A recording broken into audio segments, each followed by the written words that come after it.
Kalau nggak sanggup gara-gara sakit, berarti alasannya bukan gara-gara nifas, nggak puasa, tapi gara-gara sakit. Beda lagi urusannya tuh. Maka kata para ulama, dia seandainya berhenti, masa berhentinya itu termasuk masa suci. Nah, setelah 15 hari keluar lagi darah. Hari ke-16. Hari ke-16 jatuhnya haid.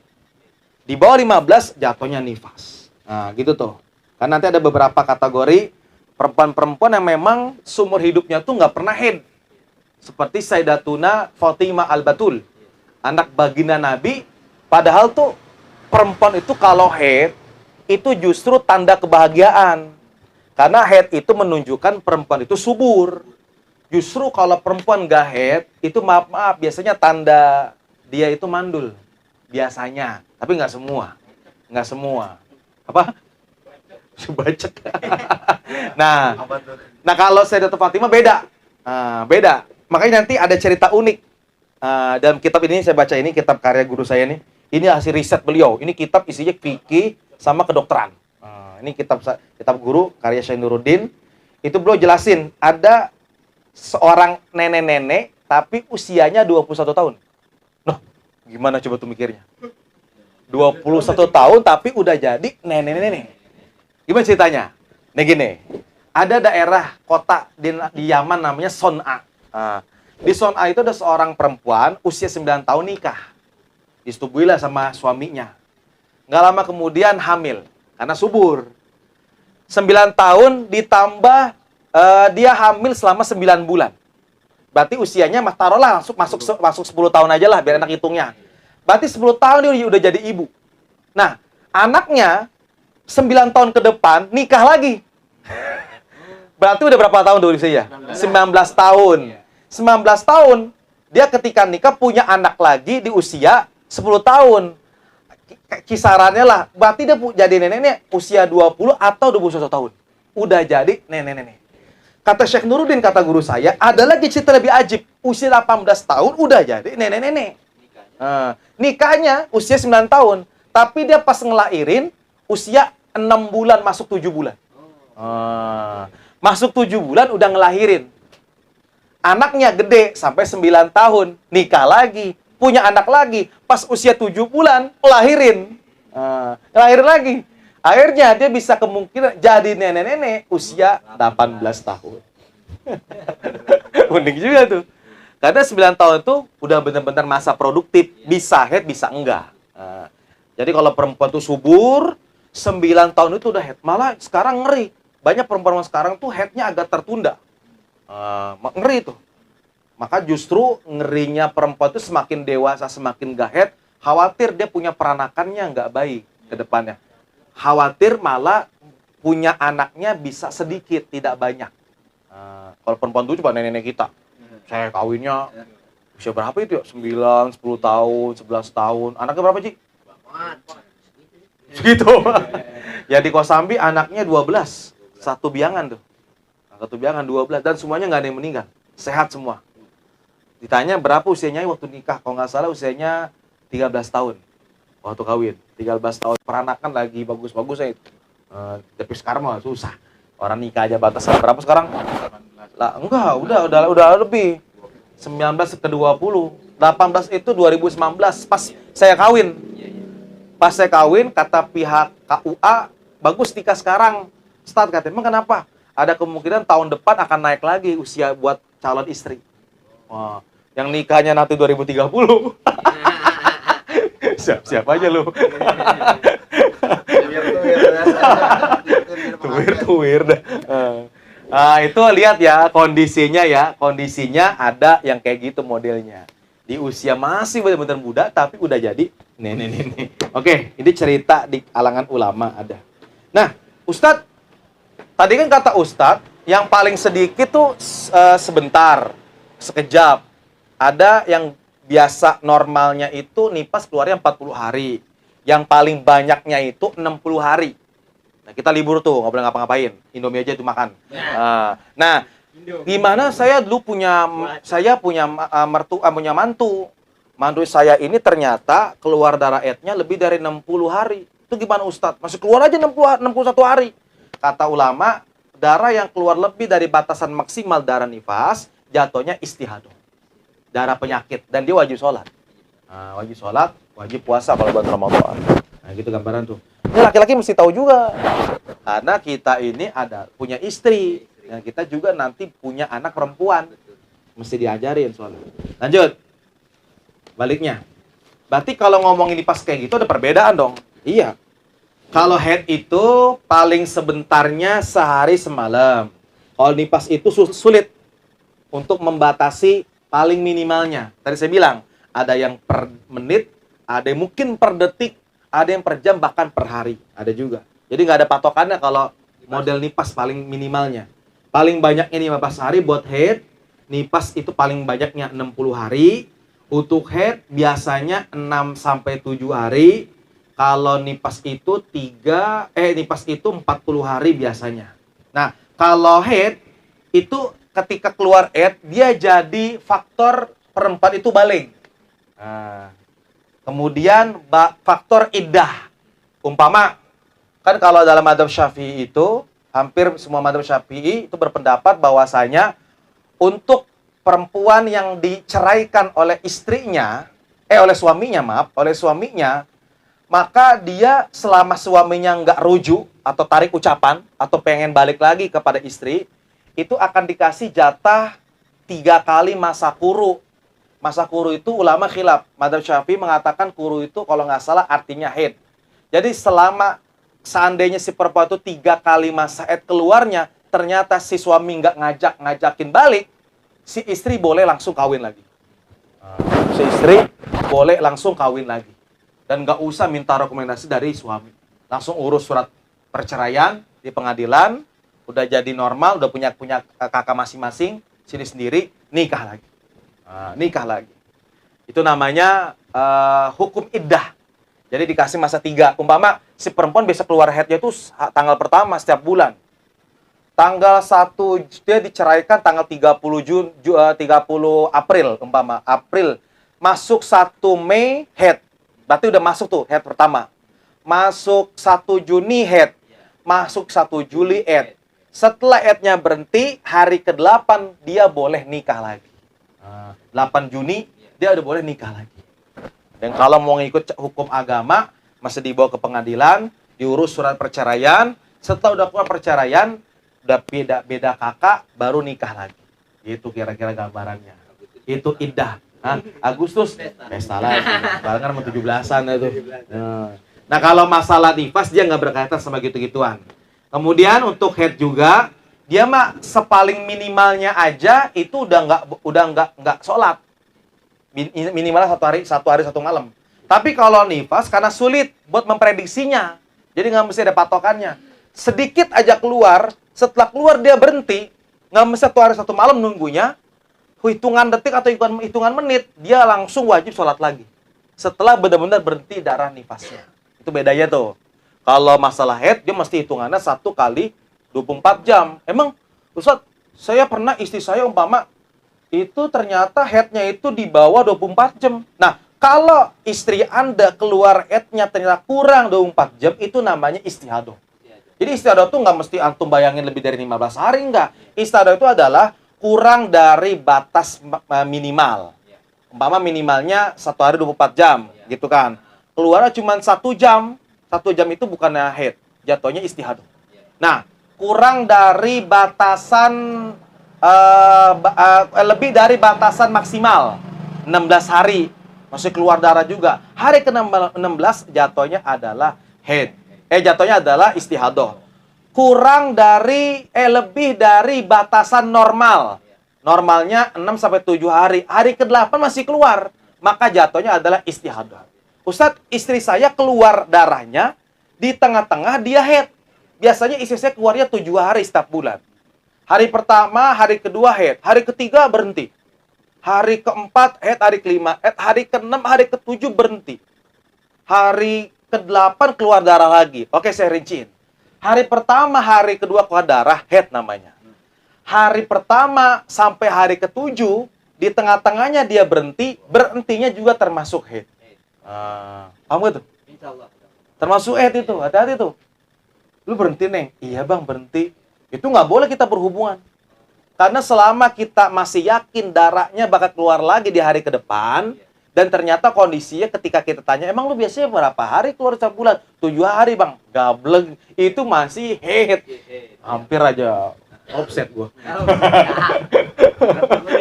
Hampir offset, bahaya itu. Nggak boleh, nggak boleh. Itu kalau pakai pendapat pertama yang mengatakan hitungannya mau disuci pas hari apapun selama masih dalam koridor masa-masa haid, dia tetap jatuhnya adalah haid. Sekalipun dia suci nggak keluar. Berarti kalau suci nggak keluar gimana? Apakah dia wajib sholat? Tetap nggak wajib sholat. Karena dia masih tergolong haid. Namun saat itu darahnya lagi berhenti. Gitu.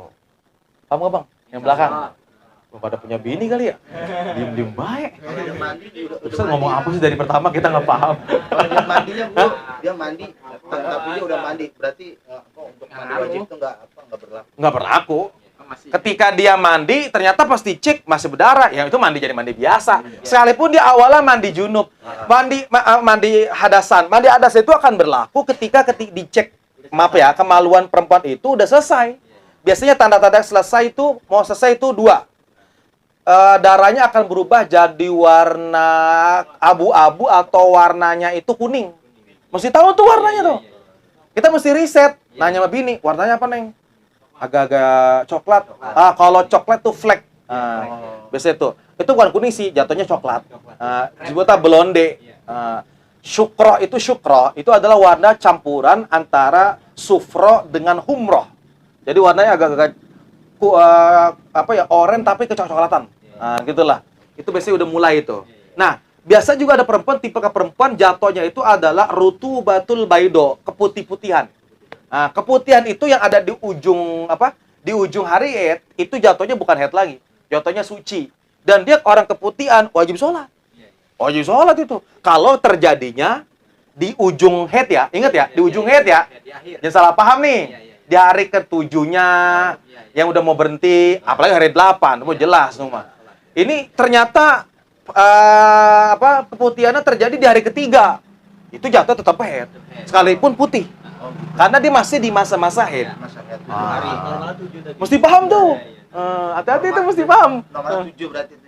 Iya, kalau seandainya kan tanya dulu sama bini. Ada yang 10. Beda-beda kan. Siklusnya beda-beda. Makanya kita sebagai orang tua yang punya anak perempuan, itu mesti jeli, mesti perhatikan awal pertama kali dia haid. Cek, boro-boro saat gue mikir gituan. Cek, nggak boleh gitu. Karena itu akan menentukan nasib ibadah anak dia. Nggak boleh gitu. Usah baru tahu asid sekarang lagi. Ya gimana ya? Susah juga, kita ketemunya baru sekarang ini. Nah, itu kondisinya ya, itu masalah haid. Mesti jelas sekarang. Soalnya ini berkaitan sama sah atau tidak sahnya. Bahkan banyak perempuan yang belum paham. Nih contoh ya. Ada sebagian perempuan yang dia haid, ternyata darahnya berhentinya waktu asar. Pertanyaannya, johornya dikodo gak?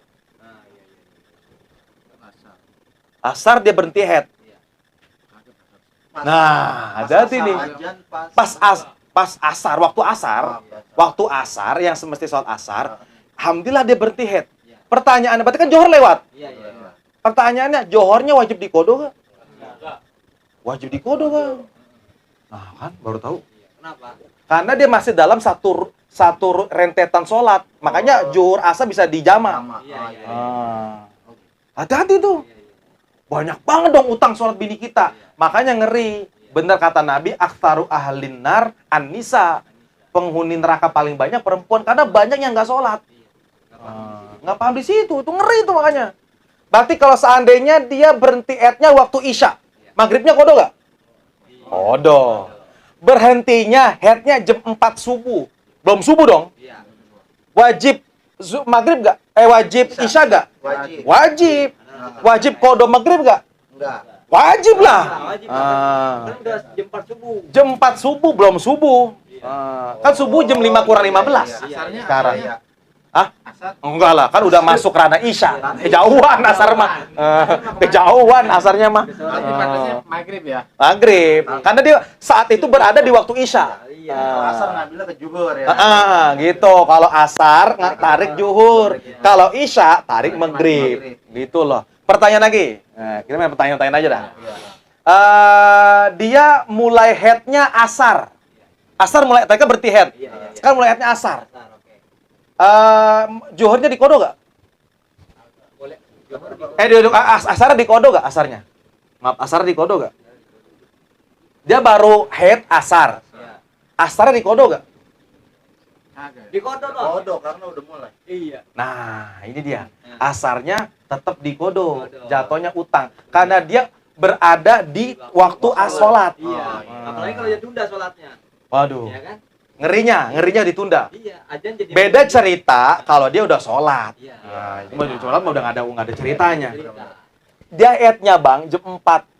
Yang asar itu setengah 4 udah masuk. Iya, udah lewat. Berarti udah setengah jam. Iya, ditunda. Berarti. Ditunda. Iya.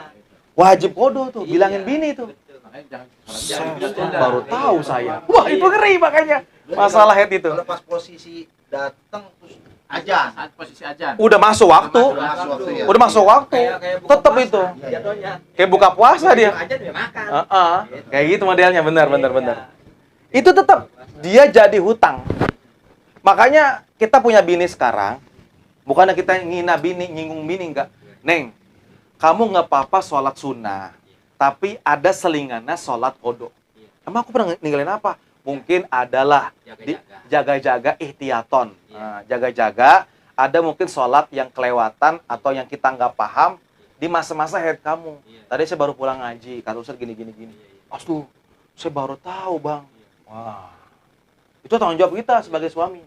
Pengen tahu nonton itu. Aduh, Iya. bini saya udah tua banget.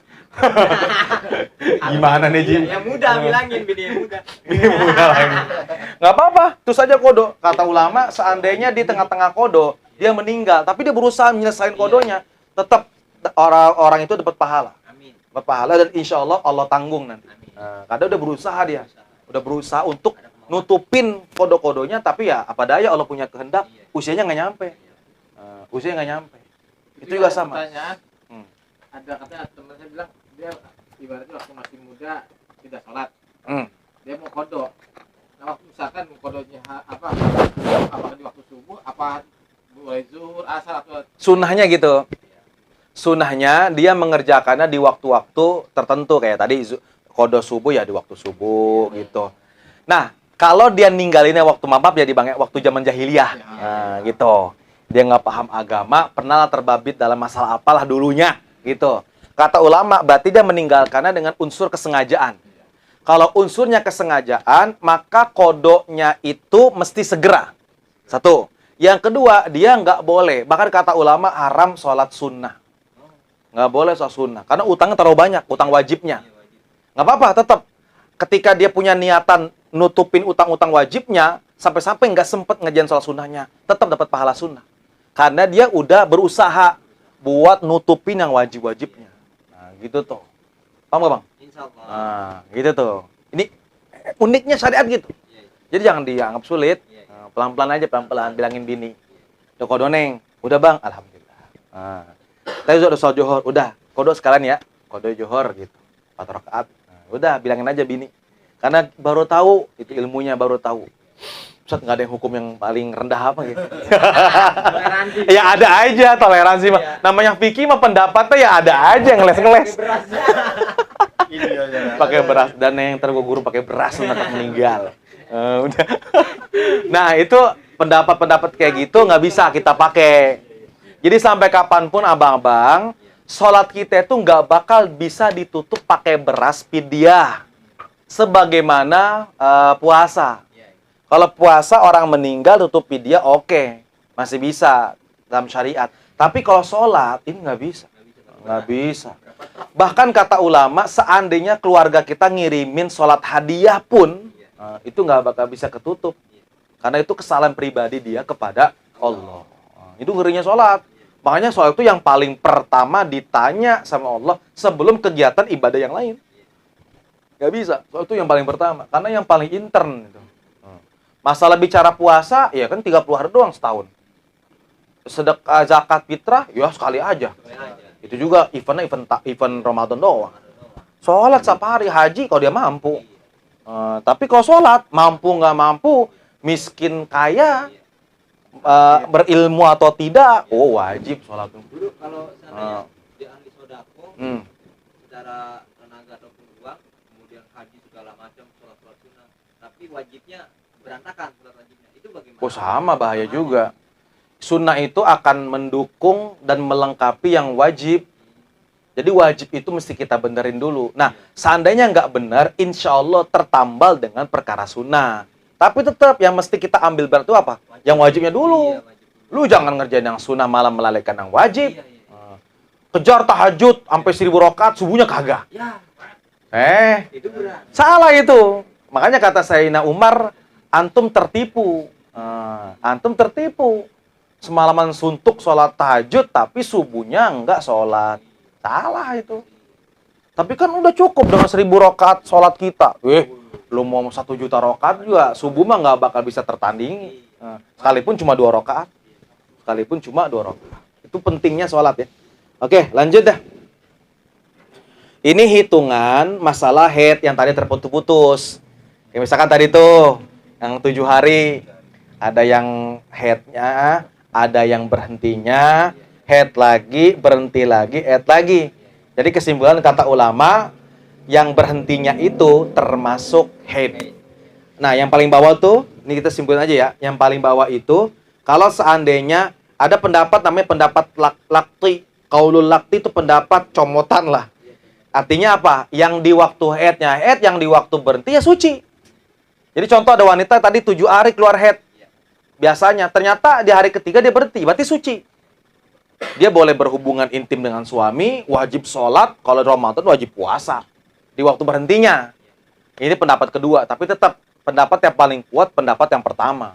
Berhentinya tetap dianggap haid. Yang terakhir masalah hamil. Hamil itu paling kurangnya 6 bulan. Biasanya 9 bulan. Ada yang paling lama nih. Nih, Bang Haji. Berapa tahun Haji?